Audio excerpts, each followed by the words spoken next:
Survey po yun, ha? Masyadong mataas po yun. 27%.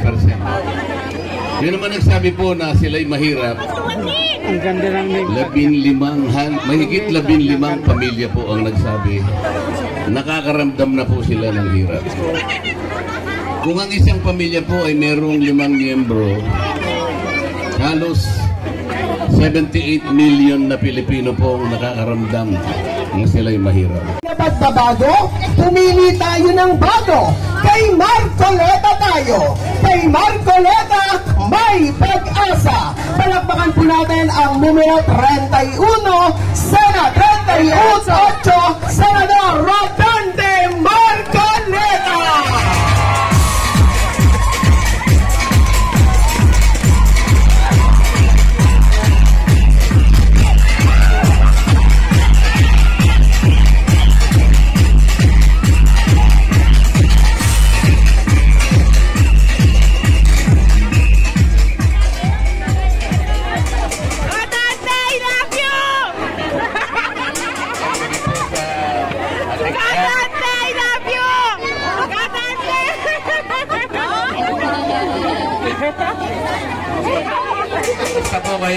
Kumusta po kayong lahat?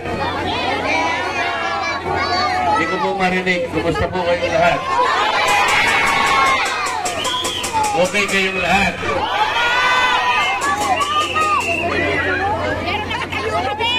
Nakatayo kami! Walang patay! Pag okay kayong lahat, ang ibig sabihin, mura ang bigas. Mura ang gamot. Hospital, mura. Nako, kuryente, mura. Uy, mahal pala lahat eh. Bakit sasabihin nyo mabuti ang kalagayan? Napakahirap ng buhay natin eh. Alam nyo ba na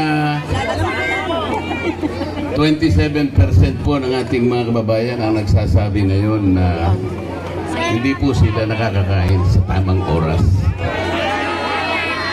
Survey po yun, ha? Masyadong mataas po yun. 27%. Yun naman nagsabi po na sila'y mahirap. Ang ganda ng mahigit 15 pamilya po ang nagsabi. Nakakaramdam na po sila ng hirap.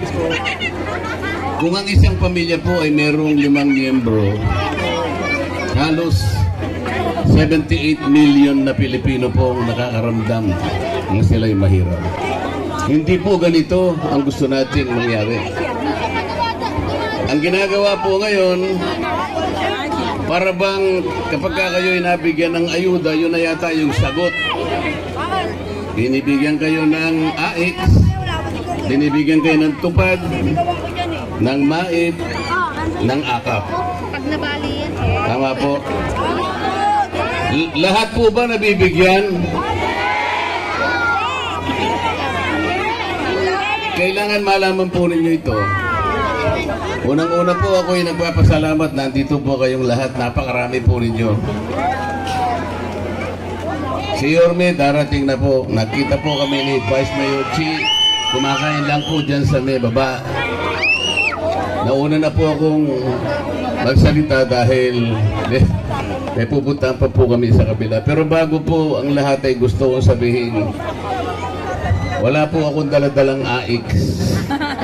Wala pong tupad, wala akong AKAP.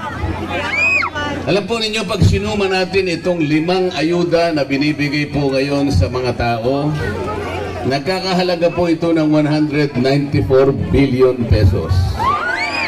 Ganon po karami. Ang dapat pong mabiyayaan sa laki ng halagang ito, hindi dapat kukulangin sa 27 million na mahirap na Pilipino. Dito lamang pwede kong tanungin, kayo po ba lahat ay nabigyan? Sa tansya ko po, wala pang 10% ang nabibigyan. Sa makatuwid, yung ayuda po ay hindi sagot, hindi isang mabuting hakbang para ibangon ang kahirapan ng isang nagdarahop na pamilya. Ano pong gagawin natin? Alam po ninyo, kapag ako po'y nakarating sa Senado, pagkat nakarating po ako sa tulong po ninyo, ganito po ang gawin natin. Sasabihin ko sa mga kasama ko sa Senado, ganito ang gawin natin. Hindi naman lahat nabibigyan ng mga ayuda kasi. Yung sistema hindi perfecto. Merong korupsyon na nangyayari. Hindi lahat nabibigyan. Kailangan lahat mabigyan. Paano po natin gagawin? Lahat po ng pamilya na kumukonsumo ng 2,000 pesos na kuryente, ilibre na po natin yun. Pwede po natin gawin yun. Kasi sasabihin ko sa mga kasama ko, gawin natin. Ito lang ang paraan para yung 27 million Pilipinos na mahirap, lahat po mabigyan. Kinuwenta ko na po eh. Ang halaga po ng lahat ng yun, pag nabigyan natin, Pag ganitong AX to o nailibre natin ang 2,000 pababa, ang bilang po na napagsilbihan natin, 27 million Pilipinos. So lahat po nabigyan. Wala pang korupsyon, bakit po diretso na po sa inyo? Wala pang magpapapogi. Kasi, kala mo galing sa bulsa nila, bibigyan. Hindi po, sa inyo po yun eh.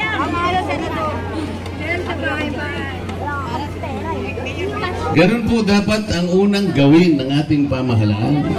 Hanapan po ng solusyon ng napakalaking problemang hinaharap ang kabuhayan ng ating bansa.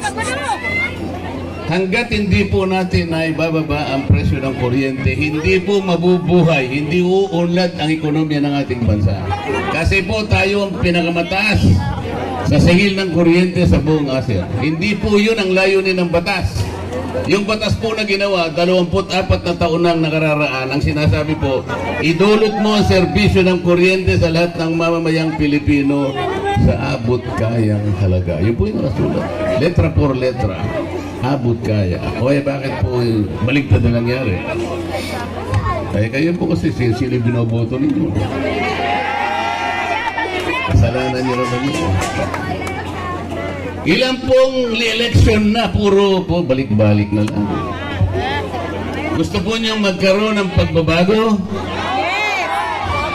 Bumoto kayo ng bago. Yun lang po. Tingnan po niyo nangyayari sa harap ng napakaraming problema ng ating bansa, ang ginagawa pa, nagkakahati-hati ang ating bansa. Isip-isipin niyo, tatanggalin niyo ang Vice President. Saan naman kayo nakakita ng ganun? Wala namang kasalanan ng Vice President. Wala po talaga kasalanan. Kasi ganito po ang ginawa nila eh. Sabi niya, tingnan natin yung pagkakagasta ng kanyang confidential funds. Tingnan natin. Confidential funds. Eh, tinanong ko po sa COA, ilan po bang opisina ng ating pamahalaan nang mayroong confidential funds? Na ipinalam din ng COA na sila'y ino-audit din. Ilan po ba? Mahigit pong 400 na opisina ng ating bansa. So, bakit po isa lang yung ating inuusi? Ba't isa lang po ang ating sinusuri? Oh, mapagkakamalan tayo, sabi kong ganyan, lalong-lalo na ang mga mamamayan ng Maynila, matatalinong mga tao yan. Mapapansin at mapapansin, namumuliti ka tayo. Tinanggal po nila, in-impeach nila ang Vice President, wala pong batayan. Kasi po, hindi tungkulin ng House of Representatives na kapiyang mag-audit. Ang meron lamang pong karapatang mag-audit na kaisa-isang opisina, ito po yung Commission on Audit. Eh, congressmen lang po kami, hindi man kami auditor, bakit kami magpapasya kami mag-audit? Yan po ang nangyari. O, tingnan po niyo yung ginawa nila sa Pangulong Duterte, walang kasalanan ng Pangulong Duterte. Ang kasalanan niya lang kung may tuturing po natin. Nakita po niya yung panganib ng droga. Nakita niya na kapag hindi niya nalabanan ang epekto nitong lumalaking problema ng droga, masisira ang pamilya. Mawawasak ang lipunan, wala ng kinabukasan ng ating bansa. Meron pong namatay. Bakit po may namatay? Yung nagsusulong ng mga droga, mga kriminal ito. Wala nang inisip ito kundi makinabang. Pero sisirain nila. Sukat na sirain ang kalagayan ng pamilya. Walang problema sa kanila. Kumita lang sila. Gumagamit ng droga, nagbebenta ng droga, nang bibiktima ng pamilya. Bakit hindi po nila isipin ang nabiktimang mga pamilya ng mga drogista? Bakit po husgahan ninyo ang programa ng isang pangulo base sa dami ng namatay? Bakit hindi nyo husgahan sa dami ng pamilya sa milyon-milyong Pilipinong nakinabang doon sa kanyang kampanya sa droga? Dapat ganun po. Tingnan yung nangyayari ngayon, nagkakahati na po tayo ngayon. Paano natin re-resolvahin ang problema ng bansa? Kailangan naman po siguro bumuto naman kayo ng taong inakala ninyong gagawa naman, magtatapat sa inyo. Kayo naman po ang may kasalanan. Ang gusto niyo yung gumagawa ng pelikula. Paano po ang gagawin natin? Alam po niyo, parang ganito para magkaintindihan po tayo. Tingnan po natin ang Senado. Kumbaga sa niluto, iba-ibang sangkap, iba-ibang sahog. Pinilit po ninyong niluto, kayo pong lahat ang nagluto. Pinilit ninyong niluto. Kasi po kung kayo po yung nagluluto ng paksi, alam po ninyo yung sahog. Alam po nyo, sinigang, alam nyo. Mitsado, adobo, alam po ninyo. Pipiliin ninyo yung sahog para maidulot nyo sa pamilya nyo yung tamang putahe na gusto nyo ibigay sa kanila. Ang ginawa nyo po, pinagsama-sama nyo lang po ang mga sahog at mga sangkap at bigla nyong niluto, kayo po yung nagluto Kakatapos, dinilagay po natin sa ating napagkainan. Sabi nung anak natin, Nay, ano po ba itong niluto nyo? Huwag mo nang itanong kung ano yung luto na yun, basta kainin mo. Mahirap po yun. Mahirap po. Sino nagluto? Kayo po, hindi nyo napinili ang sahog. Madalian, mabilisan. Pagkakain nyo ito, hindi nyo naman alam kung anong klase itong luto ito. Ano po ngayon ang gagawin ni Dante Marcoleta? Bakit po ako nagpipilit? Sa tulong ninyo, ay pupunta po ako dyan sa niluto na yan. Pwede po ba gawin nyo na lang akong magic sarap? Para magkalasa man lang. At mula po dyan sa lasa na yan, baka po tayo magkaroon ng pag-asa. Pwede po ba? Pwede po? Pwede po? Walang usapang matino po ito, ha? Dante Marcoleta po, number 38 po sa balota. Madali pong tandaan. Kalibre 38, madali pong tandaan.